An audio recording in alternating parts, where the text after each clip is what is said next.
This video is just a summary video of our 2022 gardening season. My family and we moved to a new house post-pandemic. The house had a beautiful backyard. Noah, come stand by me, please.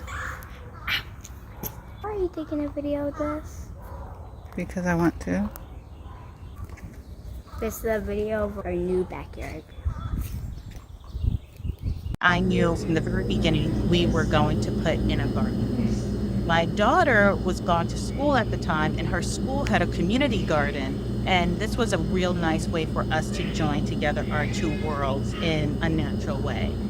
We scoped out the area that we wanted to put the garden. It was also toward the end of September, and we watched the space over the course of the winter to see how much sunshine it got. We were so excited. I bought all the seed packets. I had some blueberry bushes that I had to baby through the winter and hope and pray that they made it into the backyard come spring. We started seedlings from seed. My daughter insisted that we get mink weeds because we needed to put in a butterfly garden because we needed to save the monarchs. That was one of the things that she learned in school.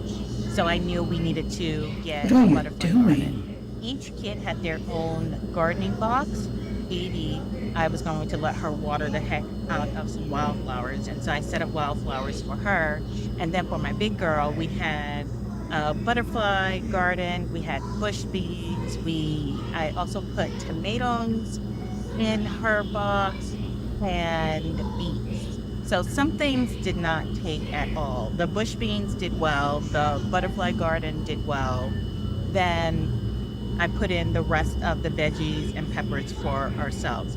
Now we watched as the spring rolled into summer. I realized to our horror that once summer hit, the trees that were over our garden started to really come in full. They ended up partially shading the garden quite a bit.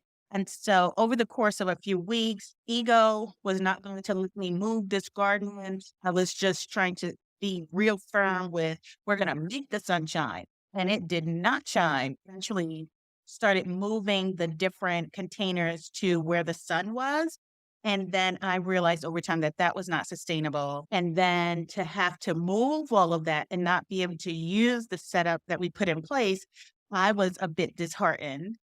But I had to go back to my why. The why for the garden was one, because I've always wanted a garden, but also so that the kids could experience watching their veggies grow, picking their vegetables, bringing them in, and actually eating their fruit of their land.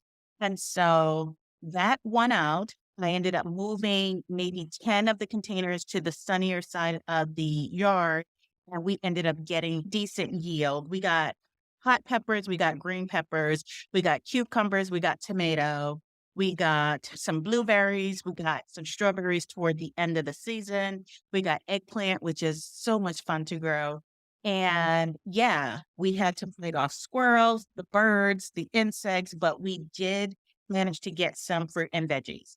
So lots of lessons learned from our 2022 family garden.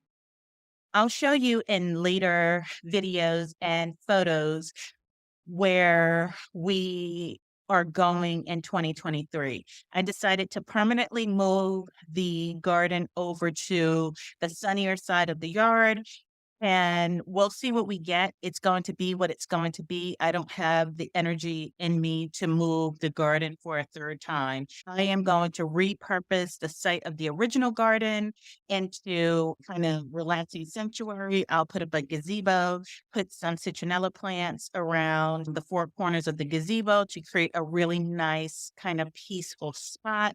It has insect netting because the insects were killers. And that's how we're going to go into 2023.